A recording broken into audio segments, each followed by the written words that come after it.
यार जो भी करो बहुत ही सोच समझ के करो। आपको लगता होगा कि पति पीड़ित है, ऐसा नहीं है, पत्नियां ज़्यादा पीड़ित है। एनसीआरबी का डेटा उठा के देख लीजिए। लेकिन हाँ, एक चीज़ तो मैं बोलना चाहूँगा भाई, देखो डाइवोर्स, अभी हाईकोर्ट की रूलिंग आई है कि फाइनेंशियली इंडिपेंडेंट वुमेन, उनको एलिमनी की ज़रूरत नहीं है। लेकिन प्रॉब्लम ये है कि आप मर्दों को क्या बोलोगे, उनके लिए कोई लॉ ही नहीं है, कुछ भी नहीं है।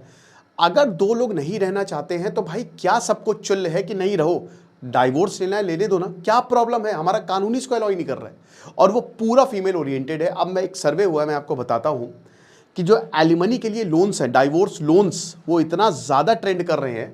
42% मेल्स जो है ना, दे टुक लोन फॉर एलिमनी।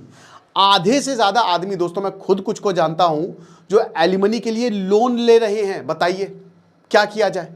ऊपर से उनकी नेगेटिव नेटवर्थ है, यानी कि नेटवर्थ बहुत कम है, लेकिन उनको पैसा देना ही देना है।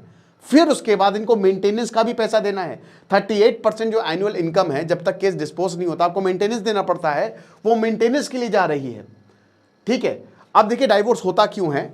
तो जो फीमेल्स हैं वो बताती है कि जो डाइवोर्स है, ज़्यादातर डाइवोर्स जो है वो इन लॉ डिस्प्यूट की वजह से होता है कि सास की बहू से नहीं बन रही है, बहू की सास से नहीं बन रही है, फिर हमेशा कोई तीसरा होता है जो डाइवोर्स कराएगा।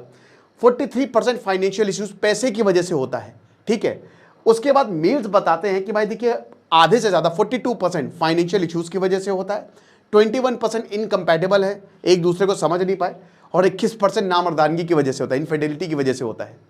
तो ये चीज़ें जो है वो हो रही हैं हमारे समाज में। तो बेस्ट यही है, शादी करने से पहले कम से कम 10 नहीं 20 बार सोचो और अच्छा खासा टाइम लो अगले इंसान को समझने के लिए। ये चट मनी पट ब्याह तो हो गया, उसके बाद फिर चट डाइवोर्स और पट अच्छी खासी जेब ढीली होगी। समझ रहे हो? क्या लगता है मुझे बताना जरूर आपको कमेंट बॉक्स में। Thank you.